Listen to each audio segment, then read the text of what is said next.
Muito boa noite, bem-vindos ao Você e Lei, como sempre com o advogado Moisés Apessano. Boa noite, Moisés. Mário.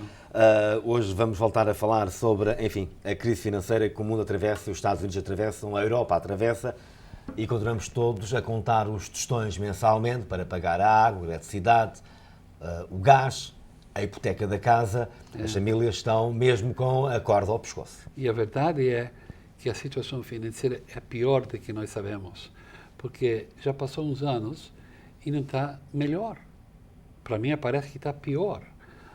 Mais e mais pessoas têm problema, mais e mais pessoas têm problemas para pagar as dívidas, pessoas perderam trabalho, diminuíram as horas do trabalho. E então, quando eles não têm dinheiro, eles não podem pagar as dívidas. Quando você não paga as dívidas, essas companhias de crédito vão ir atrás das pessoas. Eles vão fazer um lawsuit, vai começar na corte e não vai parar até que eles recebem um dinheiro, uma coisa da gente. Normalmente essas empresas de crédito, quando não conseguem obter os pagamentos mensais das pessoas, vai para um departamento que vai tentar recuperar essa dívida e negociar com a pessoa que está em débito. No início, eles começam a chamar a pessoa, mandar cartas e tentar para entrar no acordo, diminuir a quantidade que você deve. Vamos falar que você deve $5.000, eles vão aceitar 3.500, eles vão diminuir até um ponto. Quando a pessoa não responde, aí que começa a carta do advogados. O advogado manda umas cartas e depois, se você não responde para o advogado, ele vai, registra o caso na corte e começa um julgamento do caso.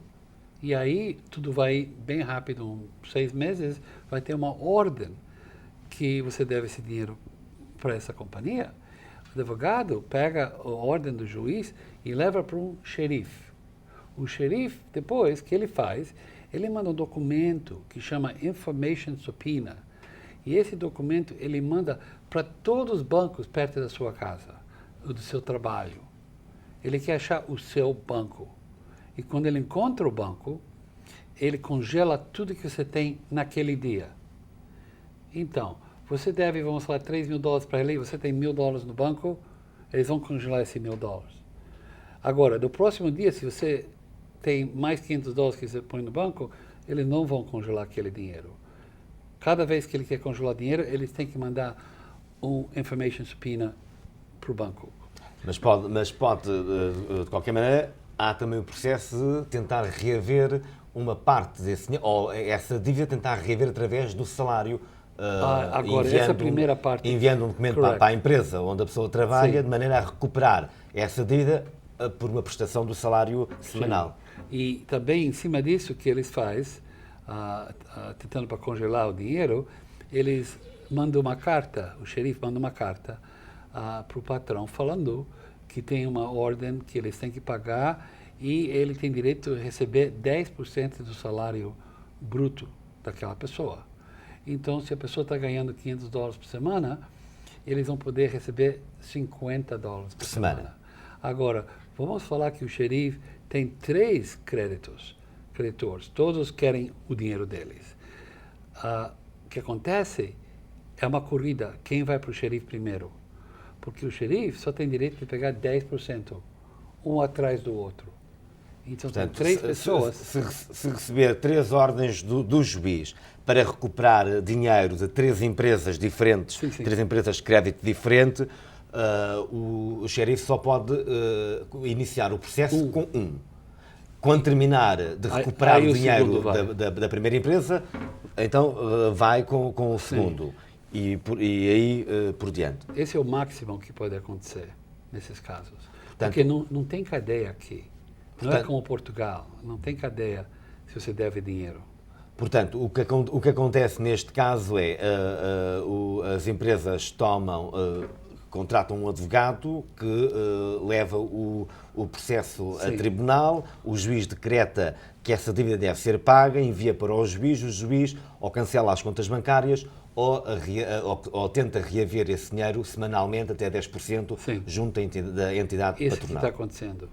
Agora, isso pode criar muitos problemas para as pessoas, porque se eles estão sofrendo, estão sobrevivendo e tira $50 por semana, $200 por mês, pode ser que isso é justo a quantidade que cria uma situação impossível para eles continuar a viver. E aí é quando a pessoa tem que decidir que vai fazer. E pode dizer, a partir deste momento, tenho uma família para alimentar, o melhor caminho é fazer uma bancarrota. Sim, isso que e acontece. tem esse direito legalmente. Tem esse direito legal, e quase todo mundo tem esse direito. Mas, como nós estávamos falando antes do programa, casos de pessoas ilegais. Quando a pessoa está ilegal, essa pessoa tem direito de fazer a falência. Isso não é o problema. O problema é quando ele usou um número de seguro social falso ou um tax ID falso. Se a pessoa emprestou... Há sempre maneira... A pessoa utiliza um número social falso, faz uma falência. Aí não vai o juiz, o tribunal tem como saber, antes de decretar oficialmente a falência, tem como saber se aquele número é verdadeiro ou... A primeira coisa que eles fazem agora, eles verificam os números. Então, se o número é falso, não é uma boa ideia, porque quando você vai entregar os papéis para o Tribunal Federal, eles têm que notificar o IRS, o governo e tudo, que você cometeu um crime. Então, nesses casos, se a pessoa tem um documento falso, não vale a pena dar entrada. Tem que pensar do outro caminho que nós vamos falar. Agora, que em vez de ter um problema, acaba por ter 2 ou 3 problemas. Sim. Não é? Em vez de tentar solucionar um problema, acaba por criar outros. Ele vai abrir uma porta que ele não vai poder fechar, se ele faz isso. Mas se a pessoa usou um tax ID number e é verdadeiro, pode fazer a falência. Então, uma pessoa ilegal emprestou dinheiro, comprou uma casa, usando o tax ID number, que foi citado naquela época, agora quer fazer falência, pode fazer falência com esse número, não há problema. O que não pode ser feito é se os números são falsos. Agora, quando os números são falsos, o advogado está numa situação bem complicada, porque ele sabe se ele vai continuar com o caso, essa pessoa pode ir na cadeia. Então, só tem um outro caminho ou 2 caminhos. Um caminho é para sentar com a pessoa e ver quanto eles podem acumular em dinheiro para tentar entrar em um acordo com essas companhias. E tem vezes, se Deus ajuda um pouco, você pode baixar até 25% que você deve e diminuir muito a dívida.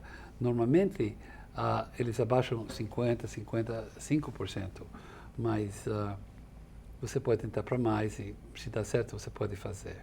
Esse é um caminho. O outro caminho, se não tem jeito para fazer isso, é para fazer nada.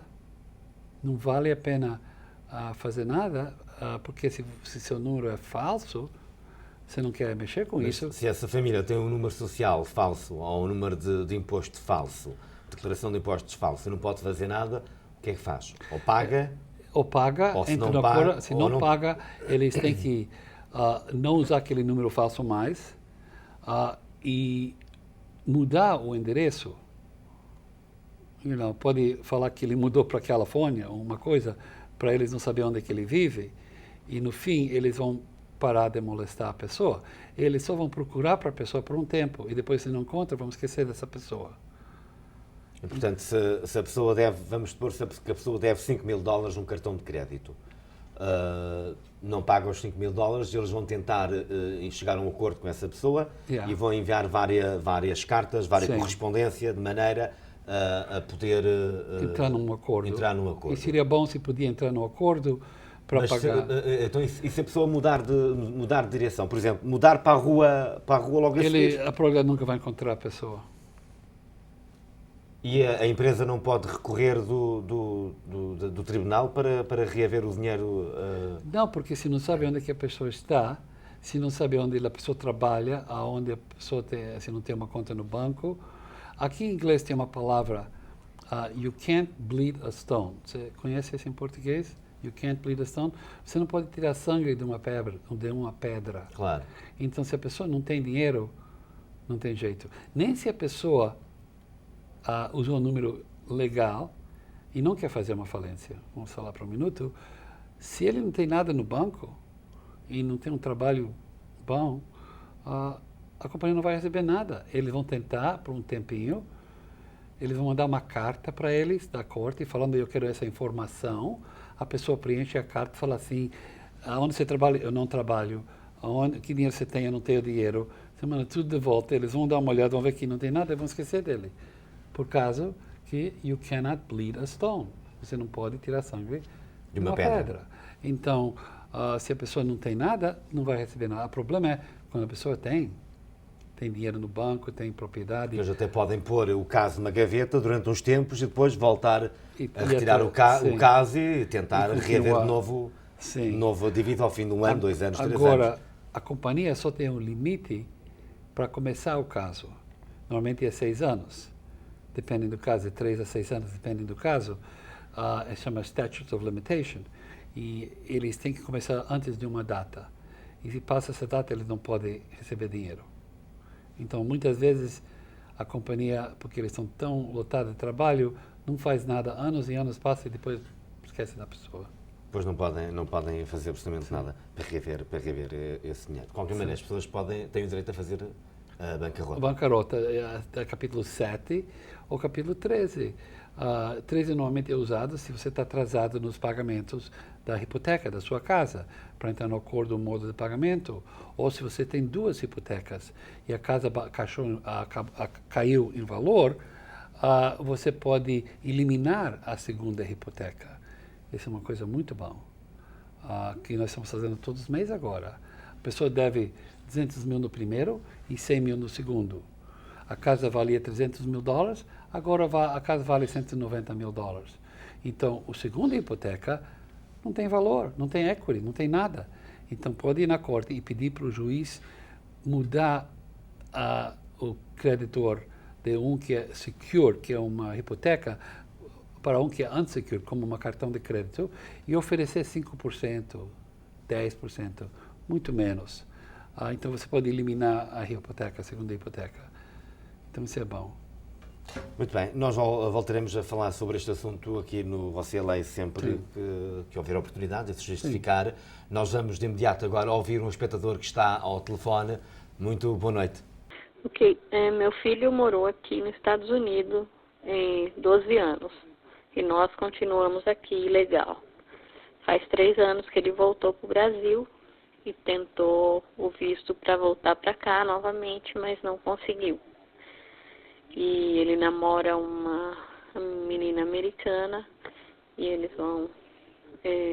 pensam em se casar no próximo ano.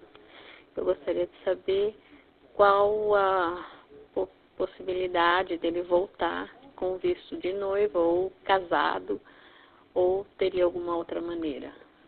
Esta senhora já ouvimos um programa desta senhora já há algum programa atrás com a mesma pergunta. Talvez não tenha ficado esclarecida na altura. Mas de qualquer jeito,